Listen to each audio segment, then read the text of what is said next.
সারা বাংলা তথা পশ্চিমবঙ্গ যখন ধীরে ধীরে ইস্ট তবে এদেশের নাম যে শুধু প্রাগজ্যোতিষ ছিল তাই নয়। আমরা যদি প্রাচীনকালের গ্রন্থ রঘুবংশ, বৃহৎ সংহিতা, মার্কেন্ডেয় পুরাণ, মহাভারত এগুলো যদি দেখি তাহলে দেখব এই স্থানের আরেকটি নাম ছিল, তা হলো লোহিত্য। প্রাগজ্যোতিষ এবং লোহিত এই নামগুলি ছাড়াও ব্রহ্মপুরাণে ঠিক আরেকটি নাম পাওয়া যায়, তা হলো কামাখ্যা। ঠিক এভাবেই বিষ্ণুপুরাণ, ব্রহ্মপুরাণ, কুর্মপুরাণ ও কালিকা পুরাণ এই সমস্ত পুরাণগুলোতে এই এলাকাকে কামরূপ বলে অভিহিত করা হয়েছে।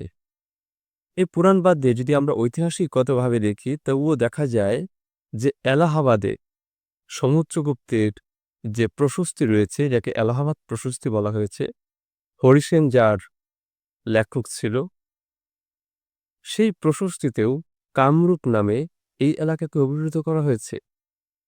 অপর একটি গুরুত্বপূর্ণ তথ্য হল কর্ণসুবর্ণ থেকে রাজা ভাস্কর বর্মার যে তাম্রশাসন পাওয়া গিয়েছে, সেখানেও এই এলাকাকে কামরূপ বলে অভিহিত করা হয়েছে। ঠিক একই সময়ে আরেকজন বিদেশি পর্যটক অর্থাৎ চৈনিক পর্যটক তিনি ভারতে ভ্রমণ করতে এসেছিলেন, যার নাম হল হিউয়েন সাং। তিনি ভারতে দীর্ঘকাল অবস্থান করে তিনি একটা বই লিখেছিলেন যার নাম হচ্ছে শি ইউকি। তিনি উল্লেখ করেছেন যে কামরূপের পরবর্তীতে পূর্বে আর কোনো দেশ ছিল না, অর্থাৎ পূর্ব ভারতে সর্বশেষ দেশ কামরূপই এখানে ছিল। মধ্যযুগের ঠিক শুরুতে অপর আরেকজন গুরুত্বপূর্ণ লেখক যার নাম হচ্ছে অল বিরনি, তিনিও তার যে লেখা ছিল তহকিকি হিন্দ বা তার যে বই, সেখানে তিনি পূর্ব ভারতের কয়েকটি অংশের নাম তিনি উল্লেখ করেছেন। সেখানে নেপাল, কামরু এবং ভোটেশ্বরের কথা উল্লেখ রয়েছে। ফলে এখানে যে কামরু কথাটা রয়েছে, সেই কামরু কিন্তু বর্তমানে যে কোচবিহার তার পূর্বে যে কামরূপ নাম ছিল সেই অংশকে কিন্তু বোঝানো হয়েছে। হ্যাঁ, এটা ঠিক যে বর্তমানের কোচবিহার এটা শুধুমাত্র পশ্চিমবঙ্গের একটি জেলারূপে পরিগণিত হয়, কিন্তু আসামের একটা বিশাল অংশ তৎকালীন সময়ে একসঙ্গে তারা থাকত। এবার কথা হলো যে এই স্থানটির নাম কামরূপ কেন? এই তথ্যের সন্ধানে জানা যায় যে সতী যখন নিজ দেহ ত্যাগ করেছিলেন তখন মহাদেব তাকে কাঁধে করে দীর্ঘকাল যাবৎ তাণ্ডব নৃত্য চালিয়েছিলেন, এবং সেই তাণ্ডব নৃত্য থেকে পৃথিবীকে বাঁচানোর জন্য বিষ্ণু তার সুদর্শন চক্র দিয়ে সতীর বিভিন্ন দেহকে ছিন্ন বিচ্ছিন্ন করেছিলেন, এবং সেভাবেই গড়ে উঠেছিল ৫১টি সতীপীঠ। সেই ৫১টি সতীপীঠের মধ্যে একটি পীঠ এই কামরূপে কিন্তু অবস্থান করেছিল। এর থেকে নাম হয়েছে এখানে কামরূপ।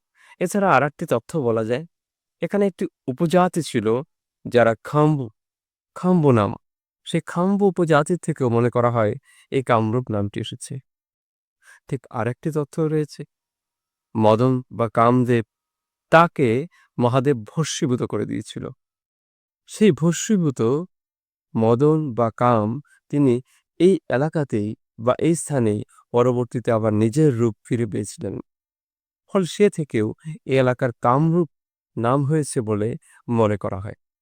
১৫৮৬ খ্রিস্টাব্দে যখন ইংল্যান্ড থেকে রেলফ ফিটস নামে একজন বণিক তিনি ভারতে ব্যবসা করতে এসেছিলেন, তখন কিন্তু তিনি এই এলাকাকে আবার কামরূপের বদলে কোচ নামে উল্লেখ করেছিলেন। ঠিক সেভাবেই আমরা আইনি আকবরী, সুজুকি জাহাঙ্গীরি যে সমস্ত গ্রন্থগুলো রয়েছে, সেখানেও কিন্তু আমরা এই অংশকে কোচ নামে দেখতে পাই। পর্তুগিজ বণিক স্টিফেন ক্যাসিলা তিনিও কিন্তু এই এলাকাকে কোচ নামে অভিহিত করেছেন।